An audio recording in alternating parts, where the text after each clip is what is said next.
This show is brought to you by iRacing.com, where you can get 2 free months with the purchase of 1 for only $12 by going to iRacing.com/membership.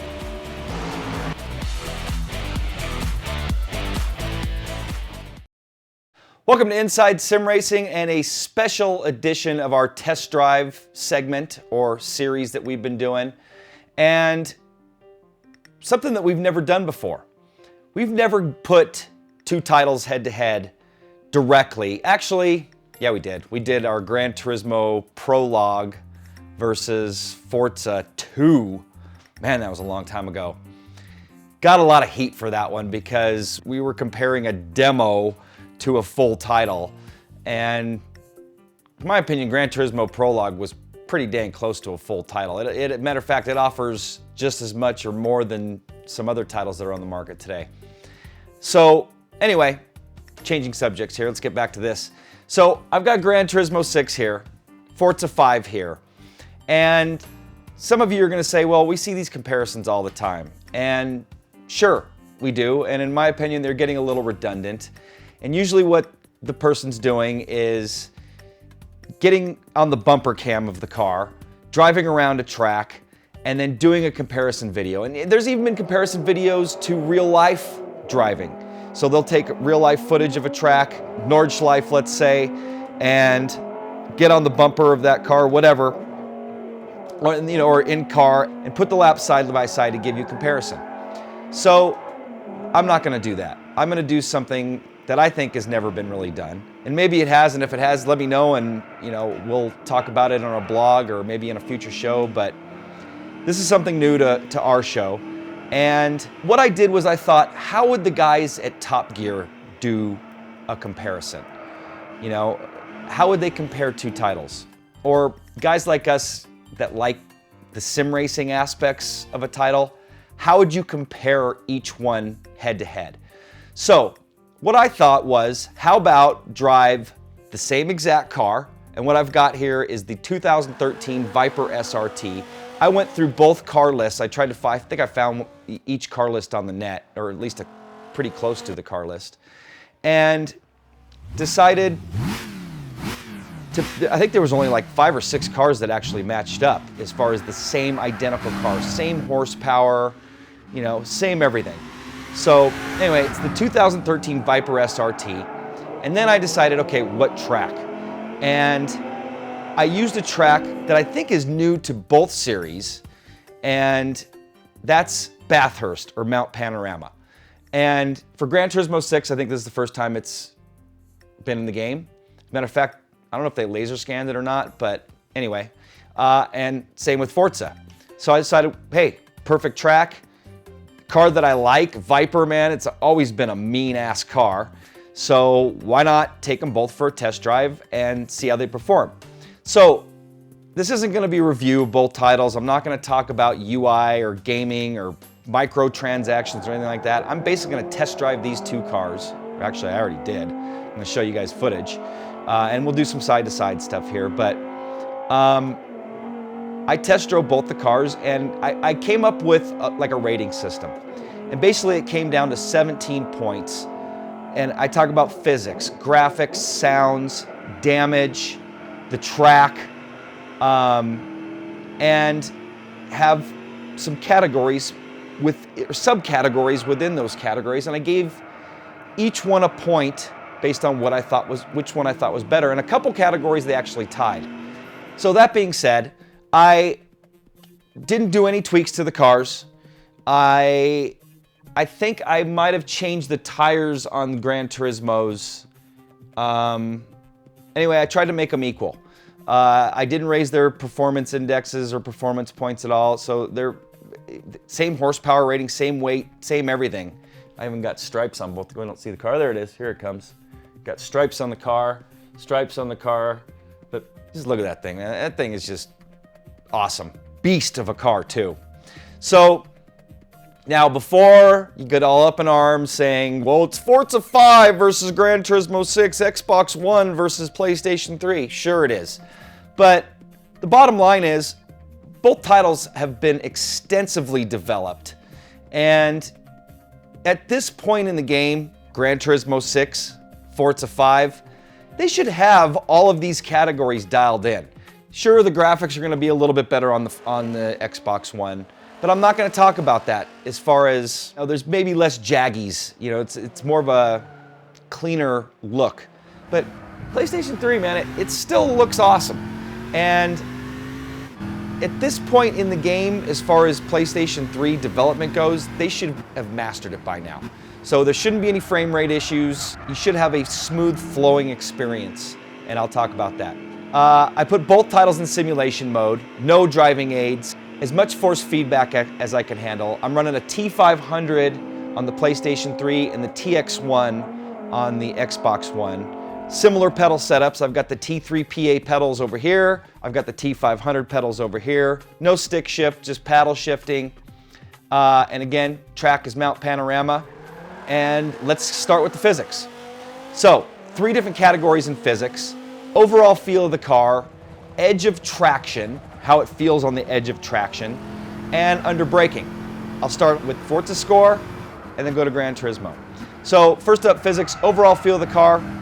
I gave Forza a 1, Gran Turismo a 0. Not that it feels bad, I just think this one feels better. Edge of traction. So this is the ability to catch a slide or feel when that car is really starting to break loose and modulate the throttle, give it a quick snap. Forza 5 beats it too. Next one, under braking. Now, I complained about the braking being a little too good in Forza 5. And in Gran Turismo 6, I like the braking. It's more challenging and you really have to judge your braking markers better, where in Forza 5 you just gotta hammer them. So 1 point over here, none for Forza. So, physics, Forza gets a 2, Gran Turismo gets a 1. Next up, force feedback. 3 categories as well. Road feel and rumple strips. So how you're feeling the road, how it feels when you're going over the rumple strips. Edge of traction again, how you're feeling it in that wheel and your ability to catch the slide or counter the slides. And damper or ability to counter steer. So how quick can you react to what the car is doing? And again, I tried to set up the force feedback section. I got it all cranked up completely over here on Forza. On Gran Turismo, I have to, with the T500, I feel it's got a little too much dampening or damper, and I have to put it down to 2. Road, feel, and rumple strips. I'm gonna give it to Gran Turismo on this one. I just feel that there's a little bit more life in the track as far as what you're feeling through the wheel. Forza gave it a 0. Edge of traction, like it a little bit better over here on Forza 5. I can catch slides a little bit better on Forza 5. And I'd say Gran Turismo is a close second, but I have to give the point to Forza here. And then the damper ability to counter steer, I think you already know the answer to that because I talked about it. Forza wins on that. So, right now, 2-1 in force feedback, which makes it 4-2 overall total. And I know you Gran Turismo guys are gonna hate me for this, but man, if you live in the area and you're a Gran Turismo guy, I invite you to get a hold of me. And I live up in the Pacific Northwest, inland Pacific Northwest, and I want you to come over and do a taste test, like a Coke versus Pepsi thing here, and tell me which one you think feels better. And if you're that hard to die a Gran Turismo fan, I don't know how you're gonna say that it feels better. So anyway, 4-2. Next up, damage. And I think you guys know who's gonna win on this one. And if you watched my review of Gran Turismo 6, which should be out by now, you know I don't like the damage over here. And to even the score, I even put it into multiplayer mode, set up a server by myself, ran laps, so I could feel how the car gets damaged visually and mechanically. And let's start with, there's 3 different categories: visual, mechanical, and how it affects the car, which is kind of mechanical, but you can damage the car to varying degrees, and that'll depend on how it affects the car. I'm just gonna give it 3-0. I don't even need to go back through the categories again. Forza's damage just blows Gran Turismo's away, and people may say, well, what does that have to do with how the car drove? Well, that's part of sim racing, in my opinion. You damage a car, you should be penalized for it. And Forza penalizes the heck out of you. So 7-2. So it's starting to become a landslide here.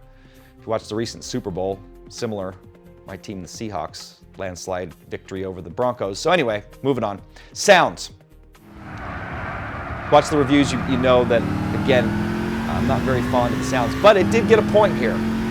3 categories again: engine, tires/braking, and road or ambient sounds.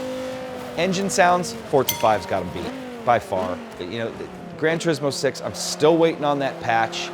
Love to see what they could do with the sound engine in this game, but it's just, man, too many cars have that vacuum cleaner sound effect, and it just, I've driven V8s. I think this thing's a V10. I don't know what they've got in the new SRT Viper, but I know originally they had V10s, and it should be thumping, rumbling V8 or V10, and I'm not feeling it over here. Definitely feeling it over here. Tires, braking, I'm gonna give them both a point because they both have pros and cons to their tires and or braking squeal. So I'm gonna give them both a point. And then road or ambient sounds, man, Forza's got them beat here. I love the way the car sounds. You hear like rocks and stuff coming up through the chassis and up into the body of the car, where you don't get that with Gran Turismo. 2-1, Forza beats Gran Turismo on the sounds. So after all those categories, Forza's ahead of Gran Turismo 9-3. That landslide's starting to get a little steeper, I guess you could say. And I'm not trying to beat this up. I'm doing a comparison. We've had some requests for one. We've been having requests to do Gran Turismo versus Forza forever, and I just thought, what better way to do it than this? So graphics. And again, people are gonna say, well, you got an Xbox One versus a PlayStation 3, but they actually tied in this category, in my opinion. I only did it in 2 categories: color palette and frames per second. So on the color palette, I like Gran Turismo's color palette a little bit better. To me, it seems a little more realistic. So I gave Gran Turismo 6 a 1. Forza is kind of yellowish to an extent. And graphically, it looks great, but you're also stuck almost at every track at the same exact time of the day. Where Gran Turismo, you can alter the time of day, you know, day to night transitions and stuff like that. So color palette goes to Gran Turismo 6. Frames per second, Forza wins here. But Gran Turismo, this far into their development, they should have their frame rate down. And I'm not seeing a fluid experience. Where Forza 5, man, they have 60 frames locked and you don't see any flicker, you don't see any flickering shadows. It's just a more fluid experience, and that can really affect your driving. You know, if you've got some hiccuping and you don't have that fluid, fast experience, it just is not as good an experience as far as your sim racing goes. So, score now, 10-4. Last thing, track. And again, we're at Bathurst, Mount Panorama. Both are new to the series. 3 categories: road feel, layout, and atmosphere. And when I talk about atmosphere, I'm talking about what they got going on the side of the road, as far as, you know, crowd and just different things going on. So first up, road feel. Gave this to Gran Turismo 6, and that goes back to the force feedback. I could just feel the road a little bit better in Gran Turismo 6. Where Forza 5, just when you're going over, like let's say right after turn 1, you got this long straightaway and it dips and car actually catches a little air. You don't really feel it in Forza 5 where you do in Gran Turismo 6, and I just feel like there's a little bit more road feel. Layout of the track, I gave them both a point because both just seem awesome. And you know, I'm comparing it to iRacing's version, which is laser scanned. I believe Forza 5 is laser scanned, and both seem identical. When I'm driving around the track, lap times were pretty close. And just the overall layout, elevation changes, stuff like that, pretty identical. So I gave them both a point. Atmosphere, I like Gran Turismo 6 atmosphere a little bit. Besides the flickering shadows, I just like the atmosphere around the tracks. And this is across the board, better in Gran Turismo than I do in Forza 5. Forza 5 is a little more cartoony, I guess you could say. So total 3-1. Which brings me to the overall score, which obviously you know by now, 11-7. And hey, Gran Turismo 6 made a little comeback there at the end, beating with the track overall layout. You know, and improved the sounds and improved the damage. This would have been a head-to-head shootout, pretty dang close. But man, it's just, I don't know what Polyphony's doing over here with Gran Turismo 6, and I hate to complain about it, because if you saw my review, I complained about it, but I want something new. I want new sounds, I want damage across the board. I shouldn't have to boot up a multiplayer. You know, I just run in test drive mode over here on Forza, and I get the same experience. Over here, I have to, you know, again, boot up that multiplayer, be single, be by myself, and that's how I had to test the damage out.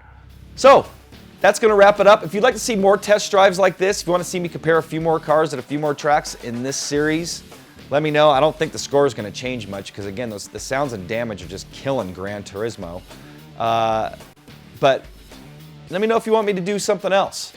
You know, maybe F1 2013, get the F1 car out versus Forza 5, or maybe something on the PC versus one of these two. Even though most PC games pretty much have the upper hand because of the processing power.